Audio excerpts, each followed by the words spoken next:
Hello, and welcome to Rob from the Internet Talks About Beer, a show where we discuss different styles of beer, beer history, beer flavor profiles, beer adjacent things, and whatever else comes to mind.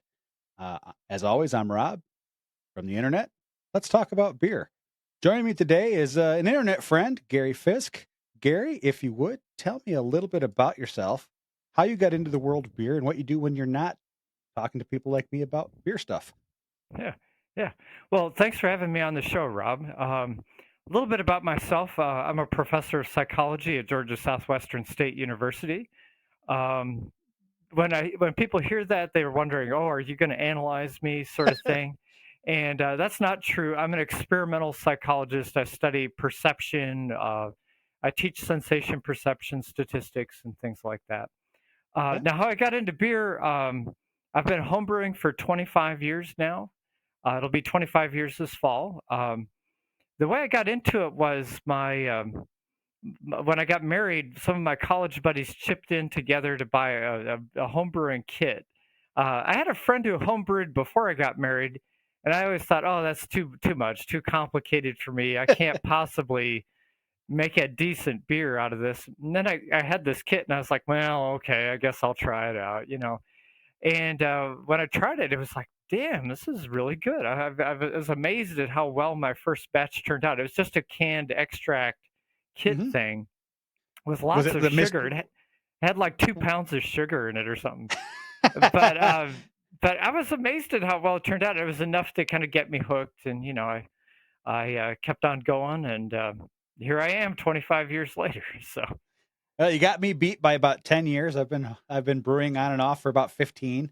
Um, okay, yeah, I come from a beer family, so I've got relatives who were brewers for Coors and things like that. So beer was really, always a big part of celebrations, and my heritage is German and Irish, so lots of alcohol around celebrations anytime we got together. So beer's kind of been a thing in my life for a long time.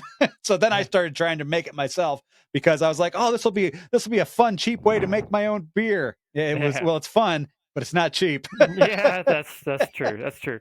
You bring up family connections. My family connection is that apparently some of my grandparents in Wisconsin and great grandparents during Prohibition, they were, making a little on the side there, and that was I kind of everybody knew about it, rural Wisconsin, and it was one of those things that it was kind of hidden in the barn underneath some loose slats and all that sort of stuff, just like you see Uh, it in the movies. So, right? so I guess my relatives were homebrewing some too. Um, so it's in the Excellent. blood. Yeah. I mean, and Yeah. and I mean, hey, that's the best way to have it. All right. So today we are going to be talking about one of my favorite styles. It's Irish red style beer. Mhm. So I got my first introduction to an Irish style red the way a lot of people do through Killian's Red, which was a Coors product, Yep. um, and it was I tried it the very first time when I was I in my sophomore year in college, I think it was, and it was on special at the bar. It was like $5 for a pitcher of Killian's Red, and I tried it and I was like, all right, well this is pretty damn good. So it's got one of those flavor profiles. It's got that roasted caramel. Mhm. It's got just a nice amount of bittering if it's done properly. So it's well balanced. The sweetness and the bitterness are well balanced, and it's also one of those ones when you hold it up, if it's done properly, it's got that nice ruddy hue to it. Yeah, yeah. Well, that's a similar story to mine. Throughout college in the late 1980s, I was drinking cheap, American beer. This was in Iowa, and they had low alcohol beer was all you could buy, Yep. and so, but we were drinking regional brewery beers like Rhinelander from Wisconsin and stuff like that. And then I moved to Birmingham, and that was kind of a revelation beer for me. It was a gateway beer, I think. They talk about gateway drugs. Well, this is a gateway beer for me. It was kind of my go-to beer. You said Killian's Red, and that's what I was drinking in the early '90s. I'd go out to the bar, and I felt like I was pretty special having a Killian's Red. So, it Yep. had a little more flavor, a little more, I don't know, malt and other flavors to it. It's a lot more flavorful than I was used to with those, very light American lager styles. So, Yeah, yeah. Well, so and that's that's what what we got me typically. hooked. Yeah. Yeah, we typically had the light styles everywhere in college too, and it was like, Mhm. there was I went to one of the schools I went to was in a tiny town in Illinois called Morrison, Illinois, and Hmm. the one liquor store they would sell you it was what was the brand? I think it was Drummond Brothers Brewing, which I had never heard of before, and it was Hmm. some of the worst beer I'd ever Oh, had. But it was like $12 a case, so yeah, it was I like, all remember right, that. Yeah. I can afford this. Yeah, yeah. I remember buying Rhinelander like that too. We used to joke that it was cheaper than soda pop, so that's why we Yep. we drank that. So another college memory of exotic beer was we went on a field trip to Wisconsin, and I picked up a case of Augsburger Dark. Oh, nice, And nice. and that, oh man, that was that was something special. That was there's kind of a dark international lager, I think is what they would call it now. Yep. Yep. But at the time, that seemed really exotic. That was something. We didn't have all these IPAs. We had never heard of an IPA back then. But that seems Yeah. special to have those. Yeah. Yeah, I mean, well, that would have been before the big IPA revolution Oh because, yeah. well, it was what, 94, 95, I think, when Hetty Topper came out, and that was the first, non-English IPA to really make it big. Um, Still not one of my favorite styles. I'm not a huge fan of like the NEPAs or the West Coast IPAs. If I'm Really. going to have an Hmm. IPA, I like a traditional English IPA. I like that heavy malt Okay. backbone with the slight bitter finish. I don't care for the super juicy and sweet fruity NEPAs. And West Coast just tend to be way too bitter for my liking. I'm not a fan of the high IBU beers. Okay. I'm a kind of a West Coast IPA guy. The Nipas are okay. I'll drink some of those. Seems like the grocery stores are just loaded with those now. That seems like every brewer has one. It's a big trend. But I think I really prefer more of the West Coast type. My IBU thing is about 50 to 60 is about right for me. If it goes over that, it seems like it gets a little too much. Yeah. But maybe that's a little on the wimpy side for a West Coast IPA. But I Eh, know, but I like pretty much all the IPAs. I'll drink all of them gladly. I feel like as a homebrewer, I have a hard time making a great IPA. I make okay to good IPAs, but making really great ones, not so much. So when I drink commercial beer, sometimes I like to get an IPA because I know that's something I can't do quite as well on my own. So right, right. yeah, I don't know. It's just fresh hops or whatever. What was it the time of the show where we crack a beer here? It is. All And right. I'm having Yeah, a tell me local. it. So Okay. this is from a brewery called Flux. Let's see if I can rotate the can Cool properly. can. Flux Brewing in Scotland, Ontario, tiny little town, like I think 700 people. Um, so I this is like the their eye. Irish. Yeah, well, the name of the beer is Eye to Eye. So it's got a Ah, big eye on it. This one is one of their almost always on tap. If they don't have this one on tap, it's because they've swapped it out for the alt beer okay. come the end of summer into fall. Um, it's fantastic. Here, let me get it Hmm. poured into the glass. So That. it's Oh got a yeah. nice off white head. It's been a while since I've been in front of this camera, and it's got Yeah. a Looking great. fantastic amber, red color to it. Mm-hmm. It's got a kind of a toasted caramel flavor aroma that hits you first, and then you get kind of like a bready biscuit aroma that follows that. So it's really nice. Yeah, it does It's look nice. it's slightly hazy because they do not filter any of their beers. So however it comes out, that's how it comes out. So it's a little bit. You can see through it, but you can Hmm. tell that there's Hmm. there's some haze there. But Yeah. yeah, and Well. it's got decent head retention, and it's one of my go tos when I go to the brewery, which I frequent. It's my local. Um, Hmm. if this is on tap, this is the first beer they put down on the bar for me. Okay. Well, it looks real nice. Yeah, let me get going with mine here. Now I've got a home brewed example that I'm having. Uh, Nothing wrong with that. Nothing wrong with that at this is all. bottle conditioned here. This is I would say it's an Americanized Irish red. Um, I kind of brew with whatever I've got on hand for ingredients. So, um, just to make things simple. I don't know if you can see that Right? there. See, mine's a little darker than yours is. It is, but Um, it looks nice. yeah, I used a 1% roasted, or what is it? A chocolate malt, I think. And then it's medium crystal is where the rest of the color comes from. And Nice. yeah, and this was raw 2 row malt, so it wasn't British, so I kind of cheated there a little bit. But like I said, I brew with what I've got on hand. I have a hard time. I live in a small town, so mail ordering lots of stuff is a drag. Uh, Yep. but I, when I go to Atlanta, I pick up a 55-pound bag of malt and bring it back home, and that's what I brew with. So, Yeah, see, I'm lucky enough to be oh, friends with the owners of a couple different breweries, so I'm able to buy my malts from them most of the oh, time. sweet. So like I almost always have two row Vienna and Maris Otter. The 55-pound bags of them. Almost always have those hanging around because those are the ones I use the most. Because I tend to brew a lot of English bitters and Oktoberfest style lagers. Okay, cool. All right, well, I got a drink here. So yeah, that's the advantage of me having a separate mic and headphones. It's a good idea. Good idea. If I was a pro, I'd do that too. It wasn't even because I wanted to be a pro or anything. It was just the microphone. It was on sale, and I already had the headphones, so it was like, all right. And I bought the microphone. Then I got rid of the gaming headset that I was using originally, and this is just much more convenient for drinking the beer. I don't have to flip up the microphone like you did. Yeah, yeah. I thought about that when I was preparing for this show, and I thought, well, we'll try it Yeah. out. But I'm getting a good caramel flavor from mine. Tiny bit of roast from the chocolate malt. Hmm. Um, but overall, I'm really happy with this beer. It's just just so flavorful, but yet it's easy drinking. You could drink a lot of these.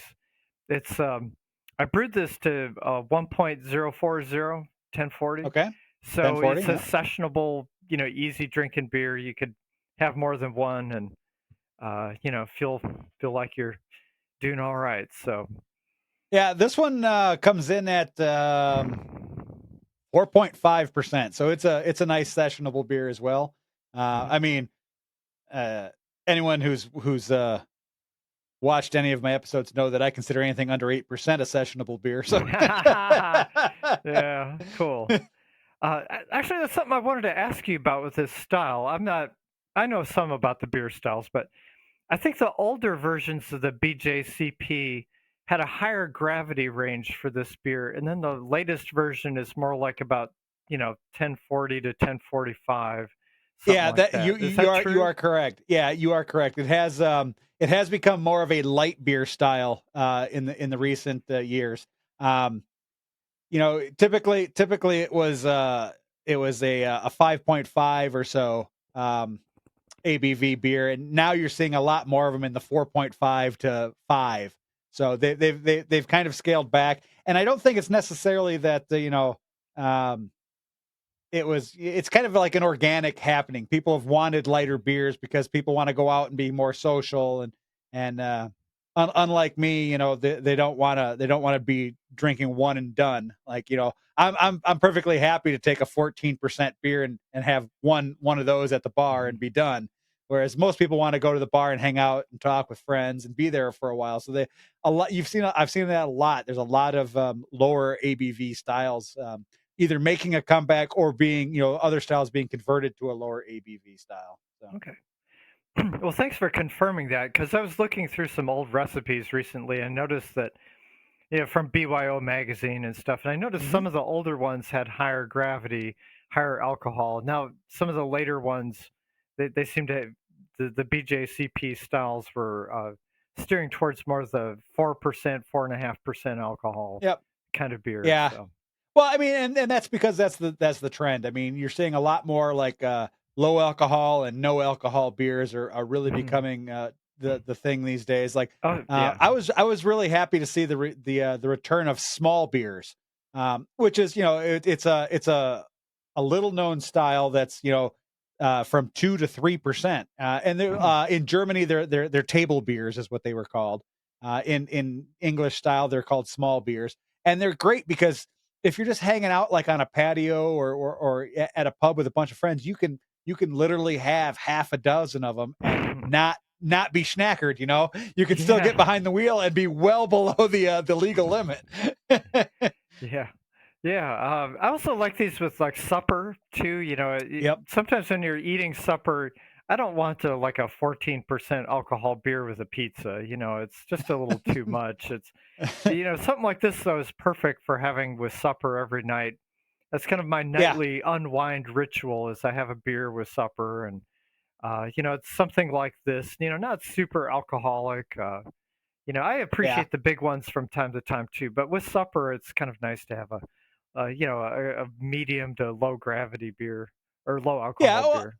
I do the same thing. Like I get done with work, and I typically have a couple beers after work. I work from home, so I'm not going anywhere. I'm just literally going out to my garage fridge and grabbing a couple beers. And the ones I typically Yeah. gravitate to on a daily basis are anywhere from like 4.5 to 5.5%. Nothing crazy. But Hmm. like uh, you typically the first beer I have on Thursday evening, because Thursday is my Friday because I only work 4 days a week.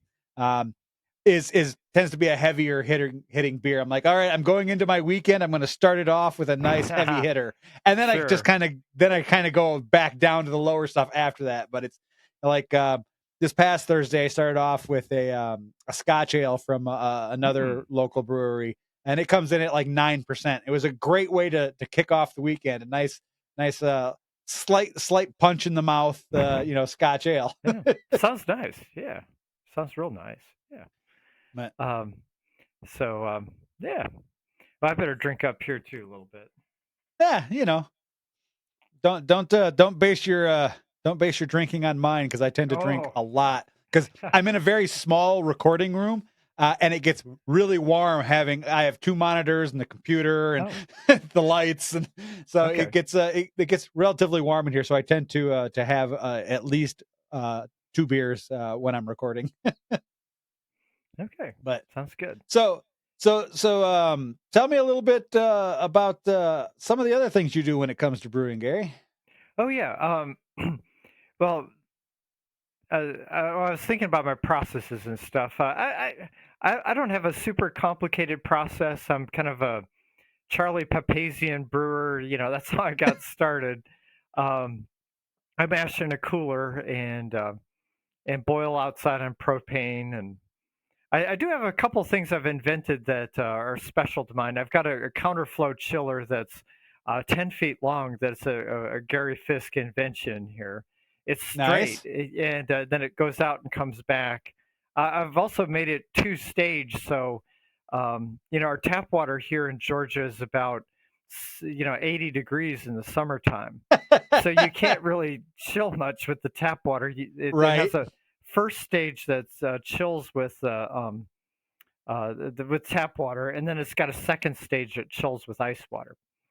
For those of you who aren't homebrewers, after you boil the wort, it's important to cool it off, and so this Yep. is a special device for cooling it off. And I swept my own copper pipe and did all this stuff, so that was kind of fun. I like building things for my own home brewing, so it's kind of fun Nice. that way. So Nice. I think the thing I'm most proud about, though, the thing I wanted to tell you about on the show is I run a website called topdownbrew.com. It has a variety of calculators for different kinds of brewing purposes. Like it can calculate your strike water temperature for your mash and things like that. And I've been Yeah, doing that for a few years now. It's been kind of fun. Yeah. I took a look at the website and it's fantastic. The tools you've got are great. And like I was going through and I was just kind of like, playing with the percentages and things like that on some of your calculators. And I actually shared it with a couple of my friends already. I was Oh, like, really? hey, check this out. This is a cool tool that you might be interested in. So yeah, it's pretty cool. I don't have it up in front of me right now, but in post, I will put it Okay. up there, and I'll Yeah. show what it looks like. So you've I've got got a a hand.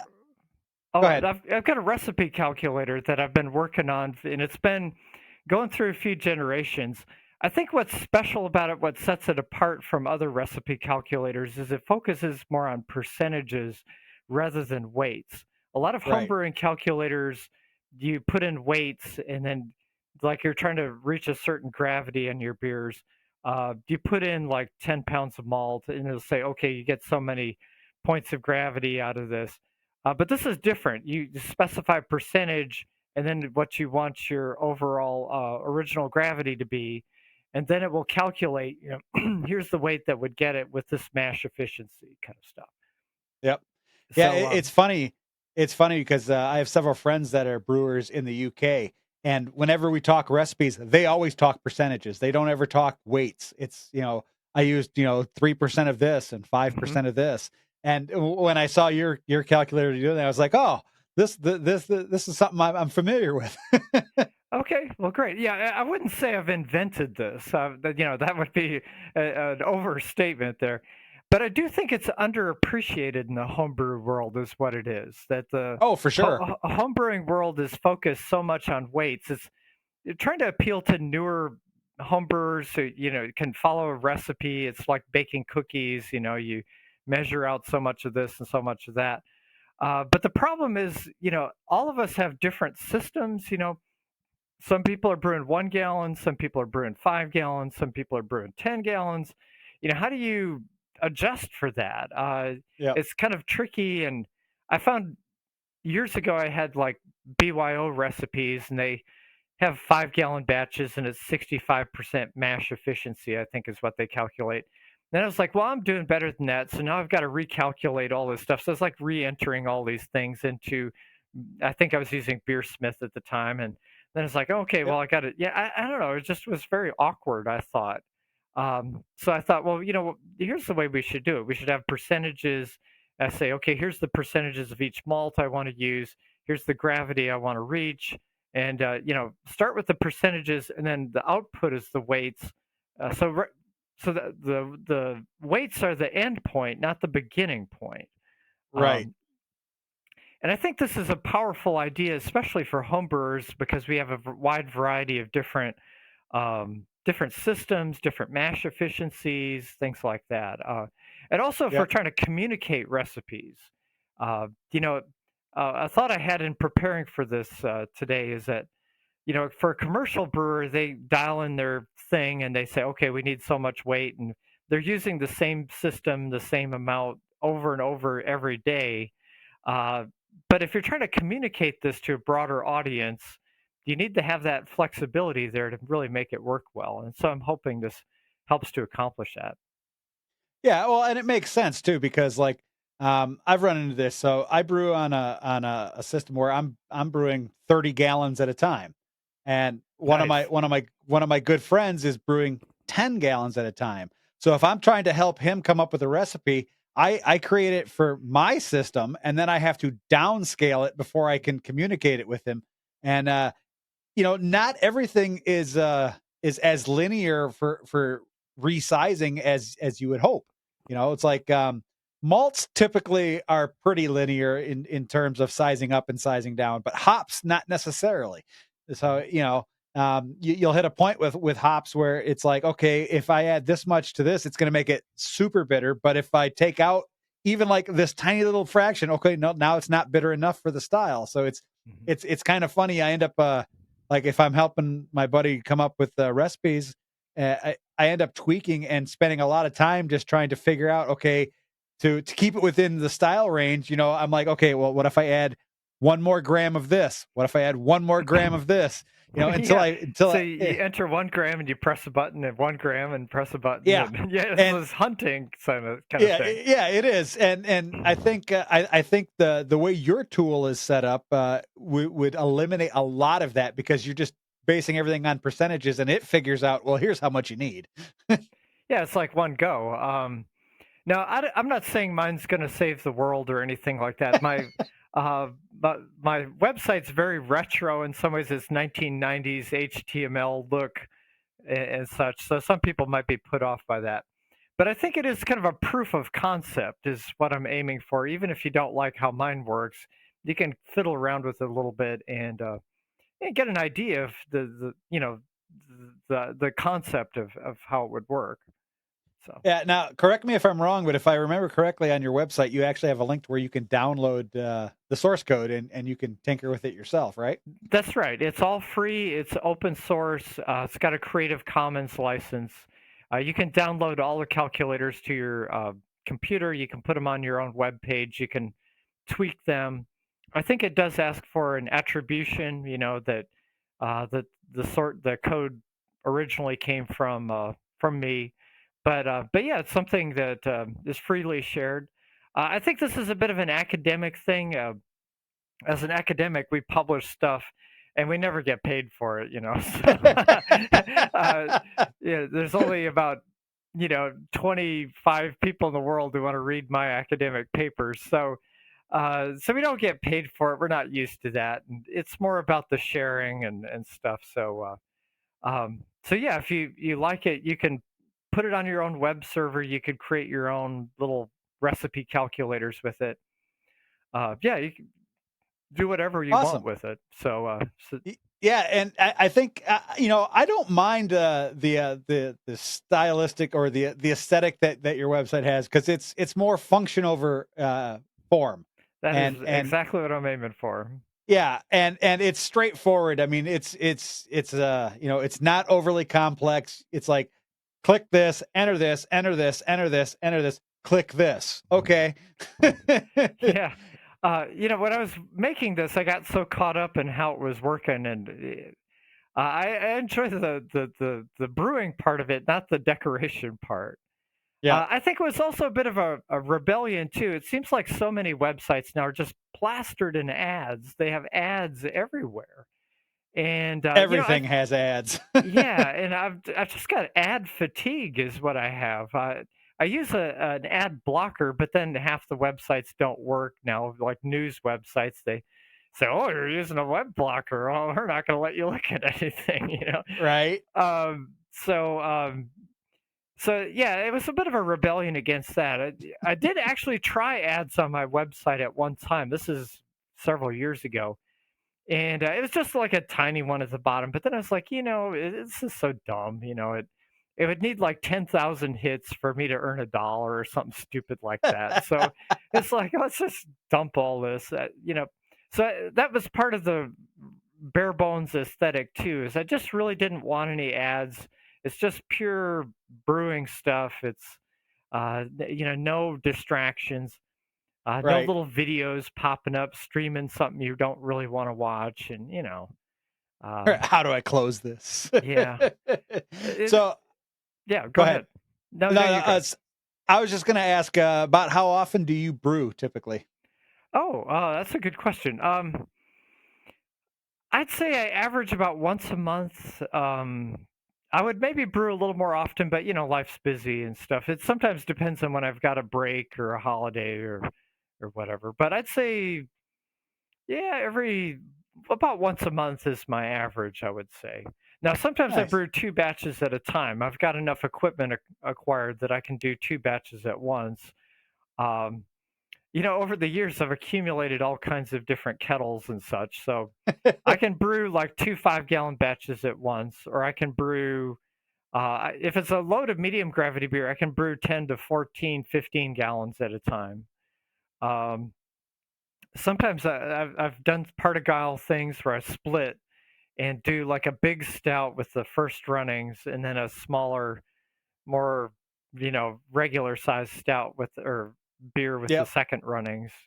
I've done not much of that, just a few times, but so I varied a little bit. Sometimes I brew two batches at a time Nice. in parallel, and that always makes for a crazier brew day. But in some ways, it keeps you hopping. It it Right. keeps there's no doubt, no boring downtime.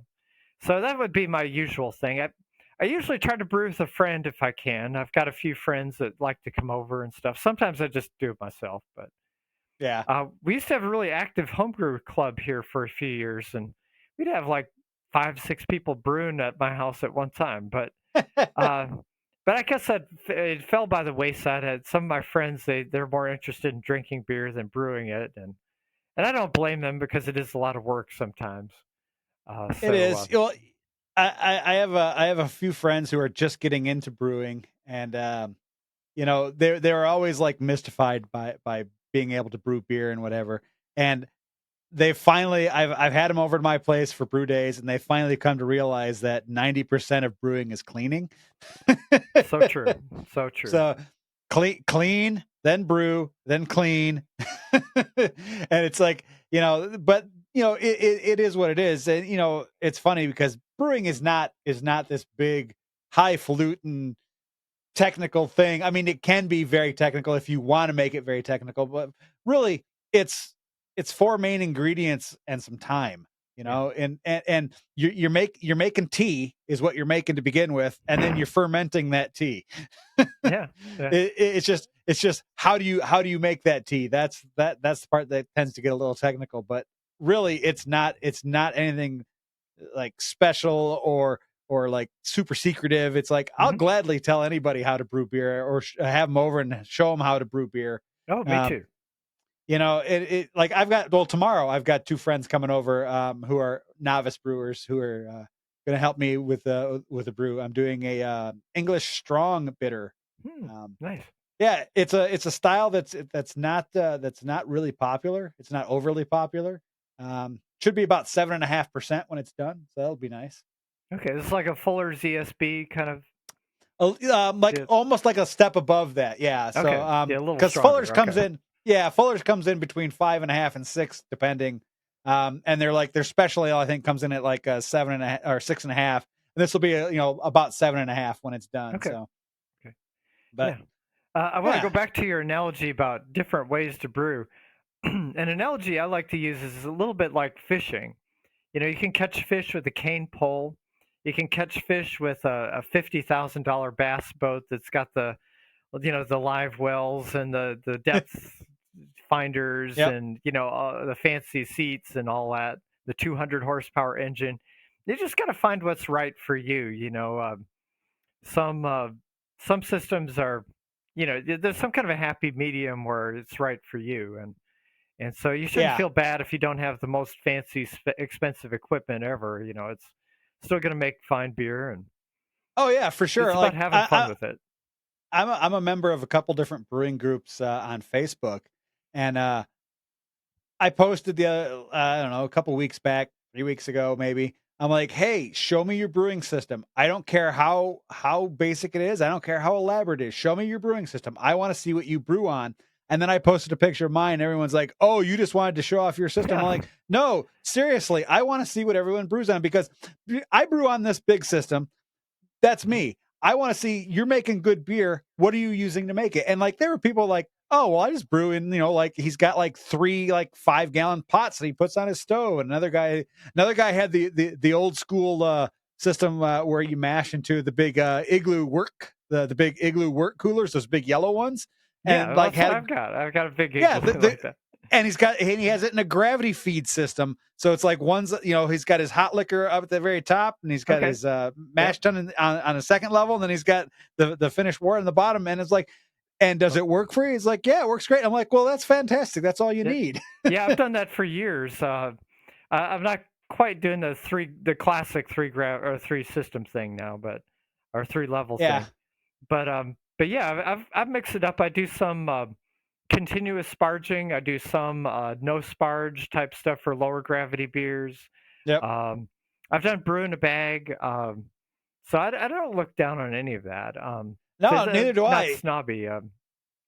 Not at Uh, all. It's whatever works for you works, and it's like mhm. I'm always interested to see what people are brewing on because it's like, okay, how are you making this work for you? Tell me about it. Yeah. And it's great because people can be pretty damn ingenuitive, Oh yeah. yeah, Yeah. ingenuitive. So it's crazy. Like I saw one guy who had a setup that he was literally using. You remember those big coffee urns that you'd see like in church Oh yeah. socials? Sure. Yeah. Yeah, yeah. He was using Wow. two of those, and Cool. that was he was doing the all of his sparge water and his hot liquor was from two of those, and then he would do it on a propane burner in a big he had a classic Bayou. I think it was a 20-gallon kettle, and he just dumped everything into that and boiled it over propane. I'm like, and it works well, doesn't it? He's like, yeah, it works great. Well, that's great. Yeah.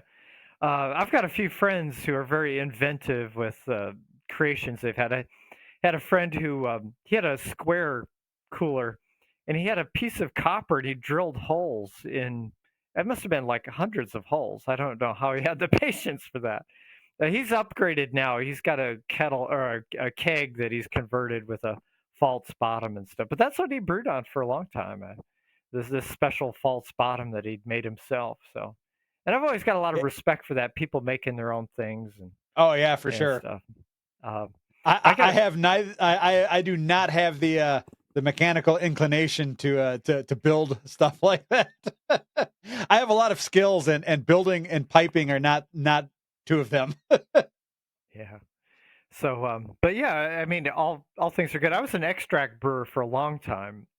I'd say 7 years or so, and I always felt like my beers were missing a little something with the extract brewing. But I don't look down on it. You know, some of those years my daughter was very young, and I felt if I had an hour and a half to do a Cooper's kit on a Sunday afternoon, that was my brewing. I just Right? and it kept me in the hobby. It was not the best beer ever, but it still kept me interested, kept me going, and I enjoyed that a lot. So yeah, so not everybody can take.